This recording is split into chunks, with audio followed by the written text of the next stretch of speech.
going on, guys? I figured I'd do a quick video here. I'm going to show you the two differences in a couple jackets I have here. I bought this one when I first initially started riding. This is from Cycle Gear. It's a cheap built brand jacket. And then when I got more funds available later on, I got an Alpine Star. I still use this. I still ride with that Alpine Star. One thing I'll say off the bat, I know what deters a lot of people when they start getting into gear is how expensive it is, and you don't really take into account how much money you're gonna have to spend on gear. It can start racking up fairly quickly, but with that being said, I mean, wearing this is still way better than wearing flip-flops and a t-shirt. This is by far going to be superior to that. However, compared to an Alpine Star or something like a $200 jacket or $300 jacket, there's really no comparison, and I'm going to kind of show you the differences there.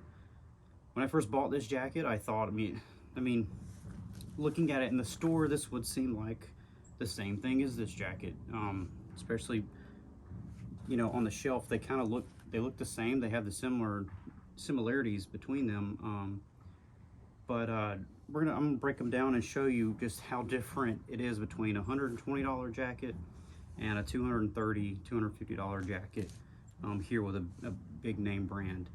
So you can see just from, like, I'm not doing anything, but you can already see how much bulkier this one is, how much more like marshmallow this one is. It's because the padding is thicker in this jacket than this one.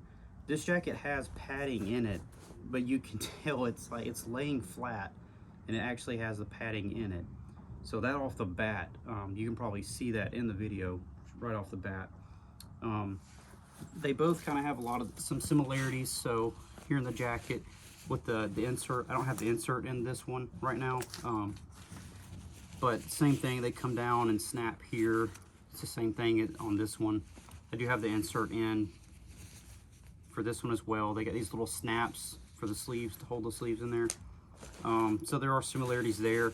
With the zipper, tighten it, and the sleeve, you get the same thing. You get a zipper on this one as well.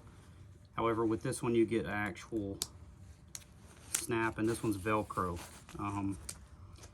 This one's set up more, the pockets are a little different on this one as well. They got Velcro pockets on the inside of this jacket for your phone or whatever else you want to bring with you. This one has those pockets as well. However, they're zips. They're zippers. I don't know. To me, it's a quality thing. I like the zippers a lot better. So let's jump right into one of the main reasons why these jackets are totally different, and that's the padding that you get in them. So I'll go ahead and take the padding, just the back pad, out of this cheap built jacket. As you can see, there's really no fucking point on even having that in there, right? But this one on the Alpine Star, however, I mean, it's not that much better, to be honest.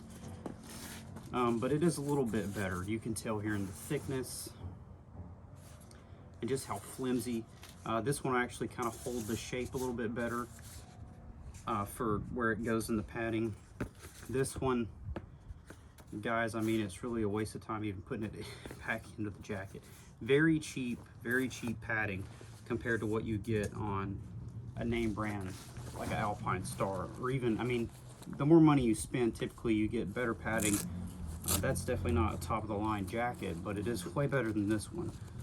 For the shoulders and your elbow guards and your shoulders, you have both of them have the same type setup. However, on this jacket, they just kind of tuck down in there, and there's a little Velcro tab that holds it in. Really terrible, because when you get in a wreck with this on, it's going to allow this to move a lot. This padding to be able to move around, and you don't want that. But this is the padding out of the built jacket, and then I'll reach in here and grab one out of the Alpine Star. It's a little bit harder to get out because there's a piece of Velcro in there. But here's the two different paddings there. I mean, you can tell it's a huge difference, guys. It might be hard to tell on camera, but it's a big difference as far as the padding is concerned. Now this jacket, I've actually wrecked with this jacket on, with the Alpine Star. I haven't been down or anything wearing this built one, thank God. But I actually have wrecked in this jacket, and I mean, it's old. I mean, I've had it for a while, but I mean, it's really, you would not even be able to tell that I was in a crash with this jacket, the way it's held up. I've had it for probably, we've had that one for about 4 years. I've actually had this one a bit longer, but I mean, there's just a quick rundown and dirty. It's the same thing with the elbow pads, guys. The only thing with the Alpine Star that I dislike is when you go to wash this jacket, with this being Velcro, trying to put these back in and get them to where they're comfortable and in the right spot, putting them back in the jacket is a nightmare. Just to try to get it in the right position where it's not poking you and jabbing you, especially the sleeves, it's a freaking nightmare. So I do recommend, if you're gonna wash these jackets, if you're gonna throw them in a wash, just leave the fucking pads in there. Don't take them out, because it is a pain in the ass to try to put them back in. This one's very, I mean, this jacket's straightforward because all you're doing is dropping it in there and putting the Velcro. They have little pouches. I mean, you can't fuck it up, you know.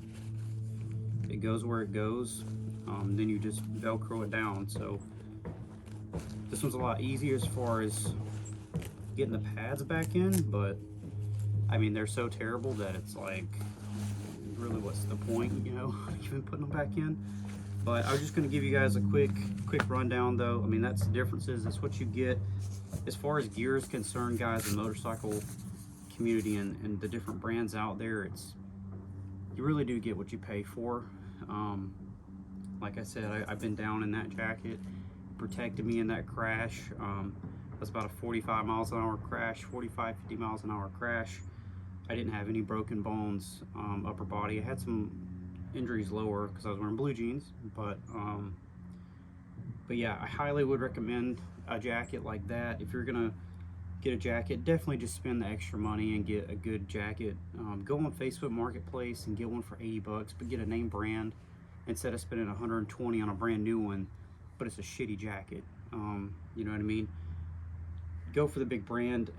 When you go to the store also, guys, that's what you're looking for, right? Like when you go Cycle Gear, wherever you want to go, that's really the only like big store I can think of on the top of my head, at least here, that we have that you can buy gear from. But when you're going to Cycle Gear, guys, like that's what you're looking for. Like, take the jacket and look at the padding that you get and look at what, you know, the integrity of the jacket, and think to yourself, like, would I want to wear that in a wreck? Is this actually gonna do anything in a wreck? And like I said before, guys, this is gonna protect you a lot more from road rash and stuff like that than a t-shirt. I see guys wearing a t-shirt all the time, and I always tell my wife, she'll ask me when we see motorcycles on the road, and she'll say, you know, like, why aren't they wearing any gear? And I say, because they've never wrecked. That's just the truth of it, you know. The guys that wear the tank tops and the short sleeve shirts and flip-flops while they're on a bike, it's because they haven't wrecked. Because as soon as you get in a wreck, like a legitimate motorcycle accident, you're gonna start wearing this shit. You're gonna start wearing these jackets at a minimum. I still wear blue jeans even though I have wrecked in them, and they're getting ripped. I mean, blue jeans are good for like 5 miles an hour. It's not gonna protect you from anything, but you want to protect the upper extremities. This is kind of your lifeline. You want to protect your upper body. So you definitely want a jacket. You definitely want a good helmet. So just something to keep in mind, guys, when next time you're at Cycle Gear and you see a good deal on a built piece of shit built jacket, or you know, any of the other low-end brand jackets, definitely think about it. Think this process through, because it's not a matter of if you're going to get in a wreck, it's just a matter of when, because it's going to happen. That's what I've learned over 8 years of riding. It's just all the stars are going to align and you're eventually going to wreck. With that being said, guys, that's all I have for this video. Stay safe out there, ride safe. Make sure you tell somebody you love them. Drop a like and subscribe.